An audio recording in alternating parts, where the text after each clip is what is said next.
Buffalo, you made some big catches there. Gave him a little bit of life there in the second half. You guys had to make some plays to kind of finish this thing off. Right.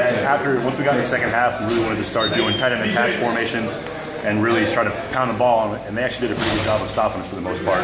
We had some miscues on offense, some fumble and some other things, but I think we responded well and came back and got a good victory. You made some tough catches, 2 big touchdowns in that first half. Talk about those. Well, that's the opportunity that we get as tight ends. Obviously Gator did that a lot last year. I'm trying to fill that role, and those 2 plays are both plays that Gator caught a lot of touchdowns on. So hopefully I can continue to fill that role this year. One of the things you did in the game, and this won't show up on a stat sheet, but you moved over to help AJ Addison out with a lot of blocking, giving Cato some extra time. How big was that in the game?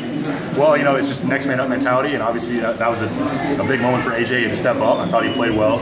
So I was just trying to provide some leadership for him, and I think he did a really good job. Did you feel like Coach Lake was going to come to you like the way he did, like he did with Gator all the time? Well, especially in the red zone, I thought that was coming. The way camp went in preseason practice, I thought that I developed myself as sort of that guy that I could do the same thing Gator did. So yeah, I wasn't surprised by that.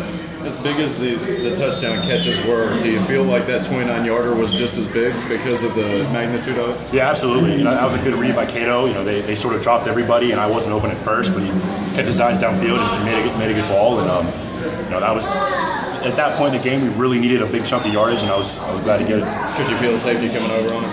Yeah, I thought I was about to get destroyed, but he kind of whiffed on me a little bit, so thank God. Did they do anything, like, stuff that you tried to kind of look at film-wise, did they do anything that you guys weren't expecting, that you kind of didn't see?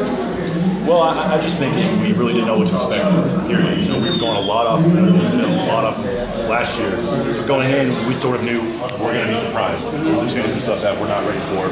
And I think they sort of ran some exotic coverages. Mostly zone, and they kind of threw us off a little bit, but I think that we adjusted well, and we're still able to make the plays we needed to. Let's just tell you, Eric, when you could have gone down that first drive in the third quarter and probably put that thing away, is this a lesson to you guys to keep the foot on the gas pedal? Absolutely. I sort of thought that we kind of came out in the third quarter and we're not exactly as gassed up as we were in the first half, and that just goes to show that we can't just expect to play like that. Teams are going to roll over and die for us. Miami fought hard, and that just goes to show weeks coming forth that we have to continue to have that gas pedal down at all times. With the momentum going against you all in that third quarter, how do you flip the switch in the fourth quarter? Like, what do you all do on the field? I mean, the game's going on. It's not like you all have much time to regroup. Well, I think we just really got into the run-first mentality. We thought we're going to start running this clock out, bleeding this clock out. We have to be better at the point of attack.